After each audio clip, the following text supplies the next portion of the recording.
وہ قوم ترقی نہیں کر سکتی جو اپنی اولاد کی تعلیم سے زیادہ اس کی شادیوں پہ خرچ کر دیتی. بے شک.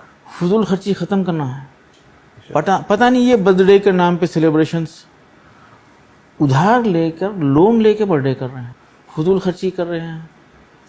بامبے میں خاندان کے لوگ مل کر کہیں 25 کلومیٹر دور جا کے صرف رات میں ایک ڈنر کر کے آ رہے ہیں, 40,000 50,000 خرچ کر دے رہے ہیں, جبکہ اس 40,000 50,000 سے 3 بچے جو ہے سال بھر پڑھ لیں گے.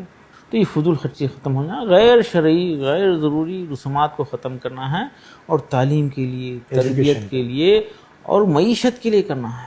پتہ چلا ایک نوجوان سے پوچھے, بیٹا آٹو چلا رہے ہیں کیا بات ہے, کیا حالات ہیں, ایسا کیوں ہوا؟ تو بتا رہا ہے کہ جب گریجویشن میں ایڈمیشن لے رہا تھا بڑی آپا کی شادی ہوئی تھی, پینشن کے پیسے ختم ہو گئے تھے ابا کے, اور جب کچھ کاروبار کرنے کی سوچ رہا تھا چھوٹی بہن کی شادی ہو گئی اور گھر بک گیا. اور یہ نوجوان آٹو چلا رہا ہے. ایک دن کا ڈرامہ, جبکہ بہترین نکاح وہ ہے, حدیث پاک کا مفہوم ہے, بہترین نکاح وہ ہے جس میں کم خرچ ہو. اب میں اکثر ذکر بولتا ہوں, کھل کے بولتا ہوں, بہترین کا اپوزٹ بدترین, کم خرچ کا اپوزٹ زیادہ خرچ.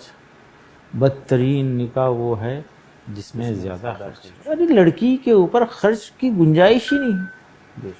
نکاح کو آسان کرو, گناہ مشکل ہو جائے گا. نکاح کو مشکل کریں گے تو گناہ آسان ہو جائے گا. یہ بات سمجھنا چاہیے. تو میں ملک بھر میں ریکویسٹ کر رہا ہوں کہ نکاح کے دن کی دعوت تام کا بائیکاٹ کریں, دعوت تام کا بائیکاٹ کریں, نکاح میں شرکت کریں. اور ولیمہ غریبوں کا خیال رکھتے ہوئے, کفایت شرعی سے, فضول خرچی سے, دکھاوے نام و نمود سے بچتے ہوئے ولیمہ کریں, شادی کو آسان کریں. یہ ایک بڑا کام ہے جس کی وجہ سے تبدیلی کی امید کی جا سکتی ہے.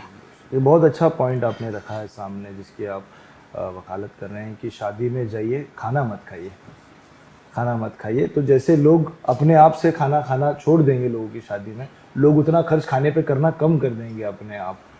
5% لوگ اگر اس پہ عمل کر لیے, اس ہمارے پیارے دیش ہندوستان کے 95% لوگ اس پہ عمل کے لیے راغب ہو جائیں گے, ایک بڑا مسئلہ ختم ہو جائے گا. 5% لوگ جو دل سے مانتے ہیں, بیٹھ کے تبصرے کرتے ہیں کہ فضول خرچی گناہ ہے. آپ کی محنت کی ہوئی حلال کمائی کے خرچ کا بھی حساب آپ کو دینا ہے, خرچ کا حساب دینا ہے.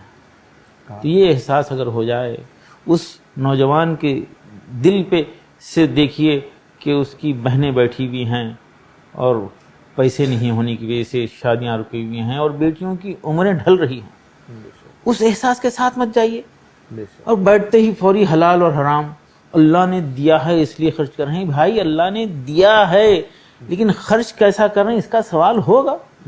یہ احساس ہونا چاہیے ہم لوگوں کو.